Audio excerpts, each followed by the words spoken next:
사회적으로 핫한 이슈를 키워드로 알아보는 핫키워드 시간입니다. 김민지 캐스터, 안녕하세요. 안녕하세요.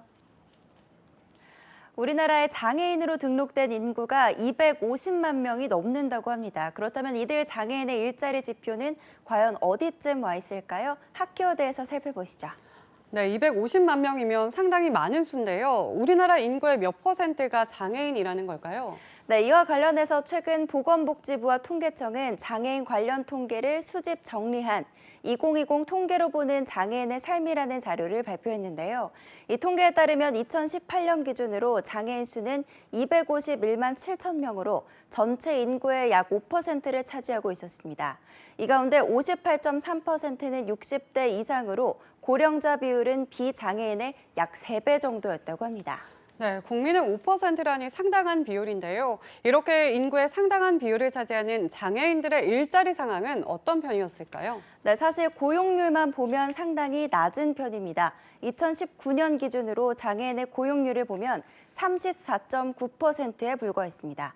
참고로 전체 인구의 고용률은 60.9%로 전체 인구의 고용률과 비교하면 장애인의 고용률은 그 절반에 불과했다는 건데요. 연령별로는 40대 취업률이 가장 높았지만 이 역시 58.4%에 불과했습니다. 또 30대는 53.4%, 50대는 53.2%, 30세 미만은 30.6% 순으로 점점 낮아졌습니다. 또 연령별 일자리의 비중은 60세 이상, 50대, 40대 순으로 높았는데요. 이렇게 취업을 한 고령자의 비중이 높은 이유는 장애인 인구 비율상 고령자가 많았기 때문입니다. 네, 취업한 장애인이 절반도 되지 않는다니 상당히 충격적인데요. 그런데 우리나라에는 사업장마다 장애인을 일정 비율 이상 고용해야 하는 법정 고용률이 있잖아요. 그럼에도 불구하고 이렇게 장애인의 취업률이 낮은 걸까요? 네, 그렇습니다. 현재 법적으로는 정부와 지방자치단체, 상시근로자 50인 이상의 공공기관에서는 장애인을 3.4% 이상 고용해야 할 의무를 가지고 있는데요. 만약 이를 지키지 않을 경우는 과태료를 부과해야 합니다. 하지만 그럼에도 불구하고 지난해 장애인의 의무 고용 사업체의 장애인 고용률은 2.92%에 불과했는데요. 장애인 고용률은 매년 높아지고는 있지만 여전히 법정 고용률에 미치지 못하는 수준입니다. 특히 여성 장애인들의 취업 문턱은 더욱 높은 편이었는데요. 남성 장애인의 고용률은 45.6%였지만 여성 장애인의 경우 20.3%에 불과해 2.2배의 격차가 나는 것으로 나타났습니다. 참고로 같은 기간 전체 인구의 고용률을 보자면 남성의 경우 70.7%, 여성의 경우 51.6%였는데요. 그만큼 여성 장애인의 경우 고용률이 최저 수준이라는 거죠.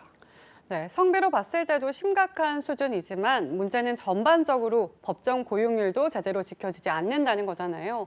이 경우 소득 면에서도 큰 구멍이 있을 것 같은데요. 네, 그렇습니다. 실제로 장애인의 평균 소득 역시 전체 평균에도 미치지 못하는 상황이었는데요. 2018년 기준으로 장애인 가구의 소득은 평균 4,153만 원으로 5,828만 원인 전체 평균 가구의 71.3%에 불과했습니다. 더욱이 전체 가구 소득은 1년 사이 2.2%가 증가하는 반면 장애인 가구는 불과 0.1%가 늘어나 격차는 더 벌어지고 있는 상황이었는데요. 여기에 연소득이 3천만 원 미만인 장애인 가구는 전체 가구보다 18.9%포인트가 높은 52%로 절반을 넘기고 있었습니다. 뿐만 아닙니다. 가족 중 장애인이 있는 가구 중 국민기초생활보장수급을 받는 가구는 2018년 기준으로 봤을 때 21만 천여 가구였는데요. 1년 사이 14,000가구, 그러니까 7.1%가 증가한 겁니다. 이렇게 가족 중 장애인이 있는 가구 중 국민기초생활보장수급을 받는 가구의 수는 2008년 이후 꾸준히 증가했는데요. 2018년 기준으로 전체 수급 가구 중 18.1%를 차지했다고 합니다. 네, 장애인의 평균 소득이 비장애인의 평균 소득의 70%에 불과하다는 점이 참 아프게 다가오는데요.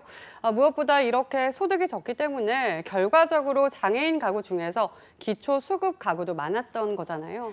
네, 그렇죠. 더욱이 장애인을 집중적으로 고용하고 있는 직업재활시설의 상황도 열악하지는 마찬가지였습니다. 현재 최저임금법 제7조에 따르면 정신장애나 신체장애로 근로 능력이 현저히 낮은 경우는 고용노동부 장관의 인가를 받아 최저임금 적용에서 제외할 수 있습니다. 즉 일부 장애인의 경우 최저임금법의 사각지대에 노출되어 있다는 거죠.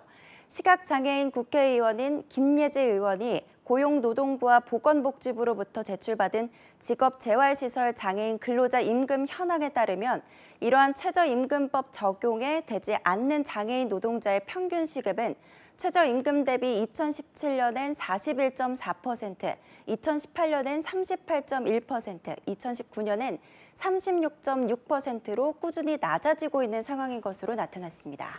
네, 어떻게 보자면 이 최저임금법에서 장애인이 제외되면서 장애인의 취업률을 올릴 수 있을지는 몰라도 장애인과 비장애인의 소득 격차는 더 벌어질 수 있는 거잖아요. 거기다 현재는 취업률도 원만히 올리지 못하는 상황이고요. 네, 그렇습니다. 실제로 직업재활시설에서 한 달에 불과 10만 원에서 30만 원 사이의 임금을 받는 장애인 근로자도 3,619명으로 전체 중증 장애인 근로자 중에서 가장 많은 비율을 차지하고 있었는데요.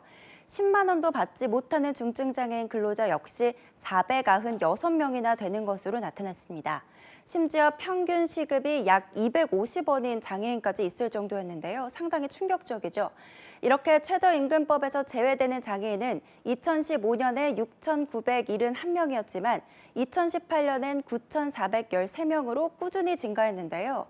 결국 최저임금도 받지 못하는 장애인이 점점 늘면서 장애인의 고용 상황은 물론 노동 환경도 더욱 열악해지고 있다는 겁니다. 때문에 전문가들은 장애인들의 적극적인 사회 참여를 위해서는 취업률을 끌어올리는 것은 물론 장애인 처우 개선에도 정부와 사회가 다각도로 관심을 기울여야 한다고 조언하고 있습니다. 네, 시급이 250원이라는 건 한 근로자의 노동 가치가 전혀 인정받지 못하고 있다는 겁니다. 기회는 균등하고 과정은 공정하고 결과는 정의로워야 하는 시대입니다. 하지만 대다수 장애인들에겐 아직까지 적용되지 않는 먼 나라의 이야기 같아 안타까운데요. 부디 장애인의 활발한 사회 참여를 위해 많은 노력이 병행되길 바라겠습니다. 지금까지 핫케어드 김민지 캐스터였습니다. 고맙습니다.